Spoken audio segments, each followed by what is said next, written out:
Les planchers laminés Uniboard ont été conçus afin de rehausser le style et la beauté architecturale de tout décor.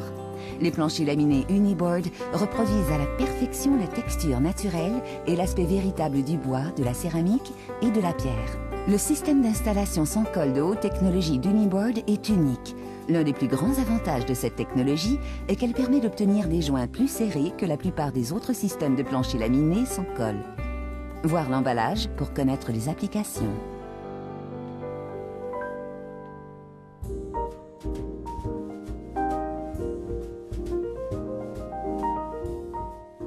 Après avoir acheté votre plancher laminé Uniboard, retirez la pellicule de plastique et laissez les boîtes à plat pour permettre aux planches de s'acclimater pendant au moins 48 heures.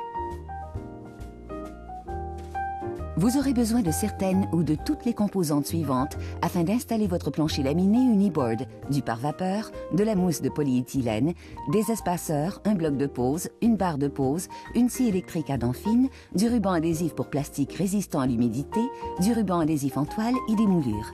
Souvenez-vous de ne pas utiliser d'accessoires conçus pour d'autres types de planchers laminés. Avant d'installer votre plancher laminé Uniboard, la surface doit être sèche, propre, lisse et au niveau. Une dénivellation supérieure à 6,25 mm par 1,62 m ou 1/4 de pouce par 5 pieds devra être corrigée. Rappelez-vous que peu importe le type de plancher laminé utilisé, vous devez toujours installer un pare-vapeur sur un sous-plancher de béton. Les joints du pare-vapeur doivent se chevaucher sur une largeur de 8 pouces. Il est également suggéré de coller les joints avec du ruban adhésif résistant à l'humidité pour davantage de protection contre l'humidité. De plus, le pare-vapeur doit remonter d'1 pouce de long des murs. Rappelez-vous, si vous avez acheté un plancher laminé standard, l'installation d'un sous-plancher est requis. Consultez l'emballage pour plus d'informations sur la préparation et la pose de la sous-couche ou pour toute autre information non comprise dans la vidéo. Si vous utilisez un plancher laminé avec une sous-couche précollée à la planche, aucune autre sous-couche n'est nécessaire. Pour une installation sur une surface de bois, il est important de ne pas installer de pare-vapeur. Suivez ensuite les mêmes étapes d'installation que pour une installation sur une surface de béton, selon le modèle de plancher laminé Uniboard que vous avez acheté, soit avec ou sans sous-couche précollée.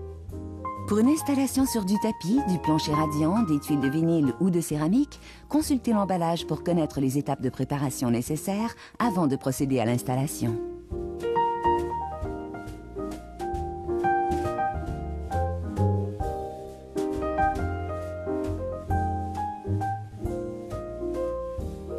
Lorsque vous aurez installé 3 ou 4 rangées, il sera plus facile d'installer le reste du couvre-plancher en travaillant à reculons à partir du mur.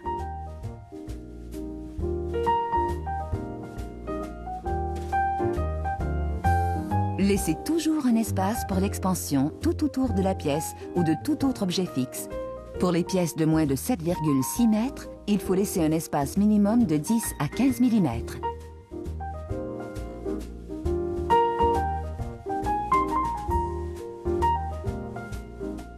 Pour les pièces de plus de 7,6 m, un espace minimum de 15 mm est nécessaire. Une fois que vous avez complété l'installation de votre plancher laminé, retirez les espaceurs et posez les plinthes et les moulures. La sélection de moulures peut varier selon les collections. Utilisez un joint carré pour une transition parfaite entre votre plancher laminé Uniboard et un tapis, des tuiles de céramique et des seuils de porte. Utilisez un réducteur pour une transition naturelle entre votre plancher laminé Uniboard et des tuiles de vinyle ou un tapis mince. Utilisez une moulure en T pour une douce transition entre votre plancher laminé Uniboard et un autre plancher de même niveau. Pour les pièces dont les dimensions excèdent 10 mètres, il faut prévoir l'installation de moulures en T. Utilisez un joint de palier pour une finition sécuritaire et élégante des paliers. Utilisez un nez d'escalier pour une finition sécuritaire et élégante des marches d'escalier. Utilisez un quart de rond pour une finition parfaite au bas des murs et des plinthes. Il est important de ne jamais clouer ni coller vos moulures à votre plancher laminé ou dans l'espace prévu pour l'expansion. Assurez-vous de toujours clouer les moulures au mur. Déterminez le sens de la pose. La règle est de poser les lames perpendiculairement au mur ayant une fenêtre. Pour donner une apparence plus grande à une pièce, il peut être préférable de poser les lames parallèlement au mur le plus long.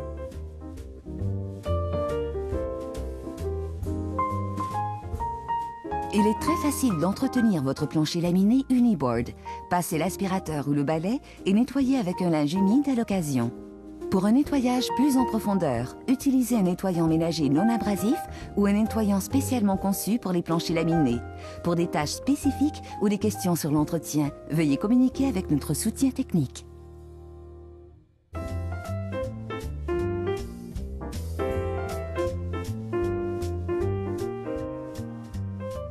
Installez la première rangée. Insérez la languette du bout de la planche dans la rainure du bout de la planche précédente à un angle de 45 degrés.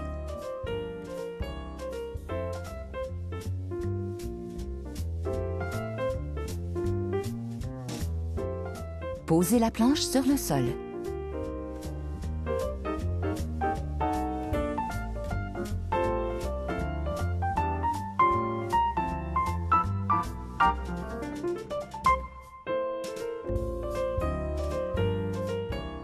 Installez la deuxième rangée et toutes les autres rangées. Insérez la planche à un angle de 45 degrés avec un mouvement de haut en bas. Engagez la planche jusqu'à ce qu'elle soit bloquée en position bien à plat sur le sol.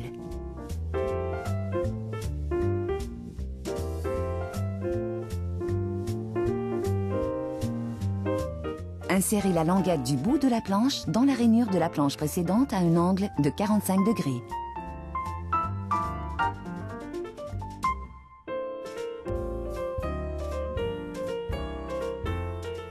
Glissez la planche vers la rangée précédente, puis posez-la sur le sol.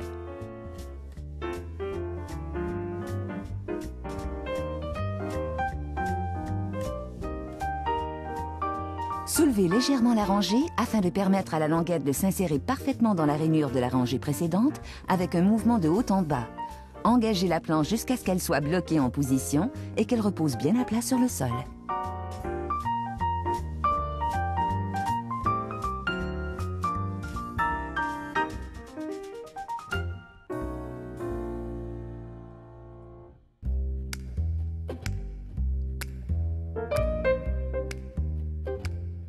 Après l'installation, il reste des espaces entre les planches. Il y a 3 solutions. Première solution, assurez-vous qu'il n'y a pas de résidus de fabrication dans la languette et la rainure.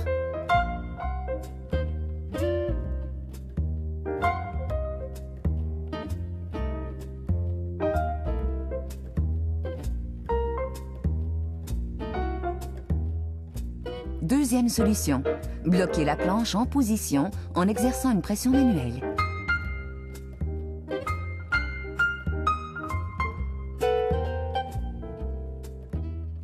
Troisième solution, assurez-vous que les planches de la première rangée sont parfaitement alignées.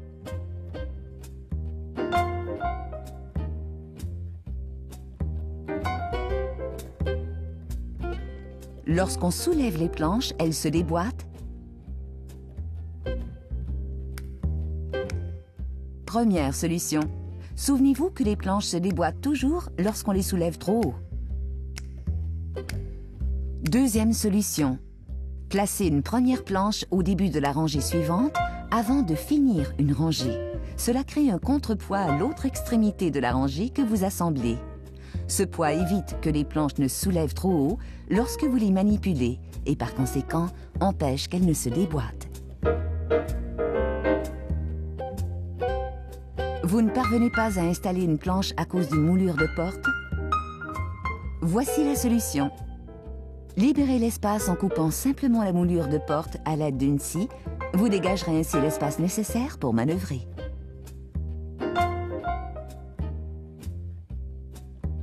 À l'aide d'un couteau, enlevez la partie permettant aux planches de s'emboîter.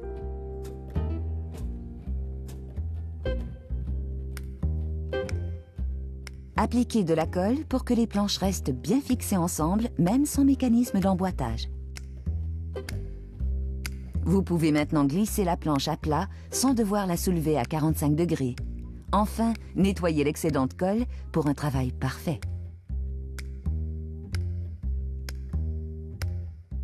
Suivez cette méthode avant d'installer votre plancher et souvenez-vous, c'est avec de la pratique qu'on devient expert.